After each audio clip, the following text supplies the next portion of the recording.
अस्सलाम वालेकुम, कैसे हैं व्यूवर्स आप लोग। उम्मीद करता हूँ सब खैरियत से होंगे। मेरा नाम है Jawad Khan. Welcome back to Carson channel. Viewers, अगर आप लोग मेरे चैनल कार्सन को फॉलो कर रहे होंगे तो कुछ ही दिन पहले मैंने आप लोगों को पाकिस्तानी 9 जनरेशन कोरोला दिखाई थी, और वो भी ऐसी सैलून प्री फेसलिफ्ट वाली, जो कि बहुत ही नीट एंड क्लीन कंडीशन में थी। आज भी मैं आपके लिए 9 जनरेशन कोरोला ही लेकर आया हूँ, लेकिन इस बार ये 1.8 एल्टस वेरिएंट है और ये फेसलिफ्ट वाली शेप है। ये इस्लामाबाद रजिस्टर्ड है, 2007 का मॉडल है, 1,30,000 ड्रिवन है। गाड़ी कंडीशन के लिहाज से भी नीट एंड क्लीन है, थोड़ी बहुत टचिंग इसमें आप लोगों को मिलेगी। बाकी ओवरऑल देखा जाए तो बहुत ही खूबसूरत सी गाड़ी है। ये फॉर सेल है, इसकी आस्किंग डिमांड 26 लाख है और ये आप लोगों को मिलेगी व्हील्स प्रो के पास। व्हील्स प्रो की लोकेशन है Almas car village, ring road, Peshawar. इनकी जो भी डिटेल्स है वो आप लोगों को नीचे डिस्क्रिप्शन बॉक्स में मिल जाएगी। अभी मैं आप लोगों को इस कोरोला का डिटेल से रिव्यू करवाता हूँ, साथ साथ मैं ये भी बताता जाऊँगा कि प्री फेसलिफ्ट और फेसलिफ्ट में हमें क्या चेंजेस मिलते हैं और इस वक्त ये गाड़ी बाय करनी चाहिए या नहीं। फ्रंट लुक की बात की जाए तो ये गाड़ियाँ आज भी एक क्लासी लुक प्रोवाइड करती हैं और ये इस शेप का फेसलिफ्ट वेरिएंट है। फेसलिफ्ट के बाद इसके front grille, rear tail lights वगैरह का डिज़ाइन चेंज कर दिया था। लुक्स के हिसाब से ये बहुत ही ज़्यादा खूबसूरत लुक प्रोवाइड करती है और ये इसका टॉप ऑफ लाइन वेरिएंट है, 1.8 एल्टस वेरिएंट। इसके फ्रंट साइड पे जो ग्रिल ऐड की गई है ये आफ्टर मार्केट है, ये इसकी जेन्युइन ग्रिल नहीं है। लुक्स के हिसाब से बहुत ही खूबसूरत लुक प्रोवाइड कर रही है। यहाँ पे मैश टाइप का यूज़ हुआ है। इसके फ्रंट हेडलाइट्स क्रिस्टल क्लियर है। यहाँ पे 2 पॉइंट्स दिए गए हैं, मींस लो और हाई के लिए आप लोगों को अलग सी जगह मिल जाती है। लेफ्ट साइड पे इंडिकेटर है। इसमें प्री इंस्टॉल फॉग लैंप्स भी मिल जाते हैं क्योंकि ये टॉप ऑफ लाइन वेरिएंट है, एल्टस लोअर वेरिएंट में नहीं आते। बाकी फ्रंट लुक से इसके जितने भी वेरिएंट्स हैं वो सारे ही वेरिएंट्स आप लोगों को सेम ही लुक प्रोवाइड करेगी। जस्ट फॉग लैंप्स के डिफरेंसेस यहाँ पे मिल जाते हैं। साइड प्रोफाइल की बात की जाए तो ये एल्टस 1.8 लीटर वेरिएंट है, तो इसमें हर चीज़ आप लोग को प्री इंस्टॉल ही मिल जाती है। इवन ऐसी सैलून भी कुछ इस तरह की चीज़ें ऑफर करती हैं। इसमें लगे हैं pre install 15 inch alloy wheels with 195/65 R15 के टायर प्रोफाइल, और यहाँ पे ब्रांड न्यू मिशेलिन के टायर्स भी लगे हैं। बाद में लगवाने की ज़रूरत नहीं पड़ेगी अगर आप ये गाड़ी खरीदेंगे। इसके अलावा इसके फेंडर के ऊपर इंडिकेटर्स दिए जाते हैं। डिज़ाइन भी इसका बहुत ही ज़्यादा खूबसूरत सा है।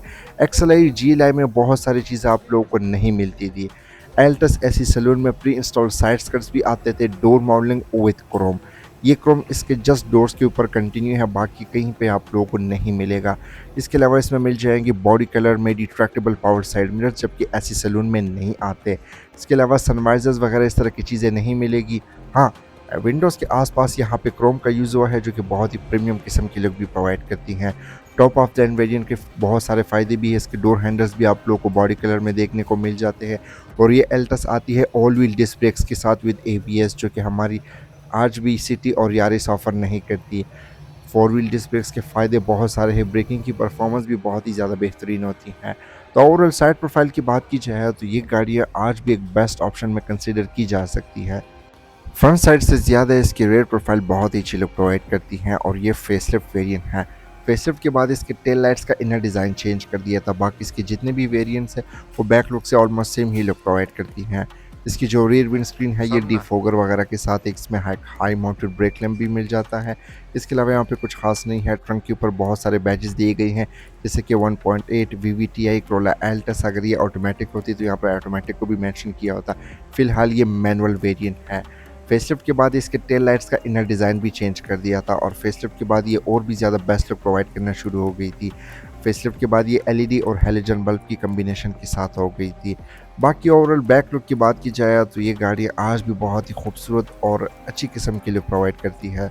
इंटीरियर की बात की जाए तो ये टोयोटा की तरफ से पहली करोला थी जिसमें बेज इंटीरियर को भी इंट्रोड्यूस करवाया था। एल्टस ऐसी सैलून में सिर्फ एक ही एयरबैग दिया जाता था, वो भी सिर्फ ड्राइवर के लिए। बाकी इसमें थोड़े बहुत एक्स्ट्रा फीचर्स भी मिल जाते हैं। इसमें लगा हुआ है टोयोटा की तरफ से टोयोटा का एक 4 spoke steering wheel with after market leather stitching. इसमें एयरबैग भी मिल जाता है। 2D सैलून और ऐसी सैलून में भी एयरबैग दिया जाता था। इसके अलावा यहाँ पे मेंशन भी किया हुआ है, टोयोटा का लोगो मिल जाएगा, जो कि नॉर्मल से चीज़ें दी गई हैं। कंडीशन के लिहाज से भी नीट एंड क्लीन कंडीशन आप लोगों को मिल जाती है। स्टीयरिंग के राइट साइड पे इसके हेडलाइट के कंट्रोल्स, इसमें प्री इंस्टॉल फॉग लैंप्स भी मिल जाते हैं क्योंकि ये एल्टस 1.8 है। लेफ्ट साइड पे इसके फ्रंट वाइपर की कंट्रोल्स दिए गई हैं। मीटर की बात की जाए तो मीटर हाउसिंग ब्लैक कलर में है, और जैसे आप इसको स्टार्ट करेंगे तो मीटर तभी विजिबल होता है। एक्सएलआई जीएलआई में अगर आप गाड़ी को स्टार्ट भी नहीं करते उसमें विजिबल होते हैं। ये इसकी की है जिसमें लॉक अनलॉक के बटन्स दिए गए हैं। जैसे आप इसको स्टार्ट करेंगे तो सबसे पहले आप इसके नीडल्स चेक कर सकते हैं, जो कि रेड कलर में है, काफ़ी स्पोर्टी लुक प्रोवाइड करती हैं। इसके लेफ्ट साइड पे 8000 का आरपीएम 220 तक स्पीड लिमिट, राइट साइड पे टेम्परेचर फ्यूल की गेज मिलेगी। टोटल माइलेज की बात की जाए तो ये 1,37,000 ड्रिवन है, ट्रिप ए ट्रिप बी जैसे इन्फॉर्मेशन मिलेगी। बाकी इसका जो ओवरऑल मैन डैशबोर्ड है यहाँ पे भी काफ़ी जो है अच्छी हालत कंडीशन मिल जाती है। यहाँ पे मोस्टली सॉफ्ट प्लास्टिक का यूज़ हुआ है। सेफ्टी फीचर्स की बात की जाए तो ड्राइवर के लिए एक ही एयर बैग दिया हुआ है, पैसेंजर के लिए कोई भी अवेलेबल नहीं है, जबकि जैपनीज़ दोनों ही साइडों पे ऑफर करती हैं। डैशबोर्ड के सेंटर में 2 एयर वेंट्स है, आफ्टर मार्केट MP3 या जो टीवी स्क्रीन आते थे उस ज़माने में वो लगा हुआ है, प्रॉपर्ली वर्किंग में है। एसी के कंट्रोल्स मिल जाते हैं, हैज़र्ड बटन है, डिजिटल क्लॉक दी गई है और डीफॉगर बटन मिल जाते हैं। एनालॉग वाले एसी कंट्रोल्स आते हैं। जापानीज़ के जी वेरिएंट में डिजिटल क्लाइमेट कंट्रोल दिया जाता है, थोड़ी सी स्टोरेज स्पेस में मिल जाती है। और यहाँ पे ग्लव बॉक्स दिया हुआ है, नॉर्मल सी साइज़ का है, इसमें कुछ खास चीज़ें आप लोगों को नहीं मिलेगी। यहाँ पे वुडन पैनल्स का यूज़ हुआ है और गाड़ियों के मामले में सबसे बड़ी जो है एशरे दी गई है। साथ ही यहाँ पे सिगरेट लाइटर का भी ऑप्शन देखने को मिल जाता है। वुडन पैनल्स के साथ ये गाड़ी अच्छी लुक प्रोवाइड करती है। फिर ये 5 स्पीड मैनुअल ट्रांसमिशन के साथ है विद 1 रिवर्स। इसमें ऑटो का भी ऑप्शंस अवेलेबल है जो कि काफ़ी कम बिकी थी। फिर इसमें ट्रेडिशनल हैंड ब्रेक देखने को मिल जाता है, उसी के साथ यहाँ पे 2 कप होल्डर के भी ऑप्शंस दिए गई हैं। आर्मरेस्ट मिल जाता है जो कि लेदर की फिनिशिंग के साथ है और उसमें आप लोग को थोड़ी सी स्टोरेज स्पेस वगैरह भी देखने को मिल जाती है। ड्राइवर और पैसेंजर के लिए 2 बड़े से सनशेड्स दिए गए हैं। अनफॉर्चुनेटली ड्राइवर के लिए कोई भी वैनिटी मिरर मौजूद नहीं है, जबकि पैसेंजर के लिए वैनिटी मिरर है लेकिन लाइट की कमी मौजूद है। और रियर व्यू मिरर इसमें बिल्कुल बेसिक से ही मिल जाती है। बाकी रूफ लाइट्स दी गई है जो कि हैलोजन बल्ब के साथ है, सनरूफ इसमें नहीं आता है। फ्रंट सीट्स की बात की जाए तो ये लेदर की फिनिशिंग के साथ है। 2007 का मॉडल है लेकिन स्टिल इसके जो सीट्स है ये बहुत ही कंफर्टेबल है। यहाँ पे जो कुशनिंग वगैरह का यूज़ हुआ है वो भी बहुत ही ज़्यादा बेहतरीन है। बाकी जो टोयोटा की सस्पेंशन है वो सिविक वगैरह से ज़्यादा बेहतरीन होती है, यानी सॉफ्ट होती है। इसके अलावा ये जो सीट्स है ये 2 वे मैनुअली एडजस्टेबल है, जापानीज़ में इलेक्ट्रिक भी आते हैं। डैशबोर्ड के राइट साइड पे हमारे पास यहाँ पे सिंगल एयर वेंट दिया गया है और नीचे वाली साइड पे यहाँ पे साइड मिरर के कंट्रोल्स मिल जाते हैं और कुछ और बटन्स मिल जाते हैं। साथ ही नीचे वाली साइड पे एक ट्रे दी गई है जिसमें मोबाइल और चीज़ें भी रख सकते हैं। फ्रंट डोर कार्ड्स की बात की जाए तो बहुत ही प्रीमियम किस्म की लुक प्रोवाइड करती है। ड्राइवर साइड की कंट्रोल्स की बात की जाए तो सबसे पहले बात की जाए इसके ट्विटर पोर्ट्स की, ऊपर वाली साइड पे ट्विटर पोर्ट्स दिए गए हैं। यहाँ पे लेदर का यूज़ हुआ है, नॉर्मल से डोर हैंडल्स मिल जाते हैं, साइड विंडोज इसकी पाउड है, ड्राइवर वाली फुली पाउड है। फिर यहाँ पे फैब्रिक का डिज़ाइन भी देखने को मिल जाता है जो कि इसकी सीट्स का डिज़ाइन भी है, यहाँ पे यूज़ हुआ है। नीचे वाली साइड पे स्पीकर व्हील दी गई है, उसी के साथ यहाँ पे थोड़ी सी स्टोरेज स्पेस दी गई है।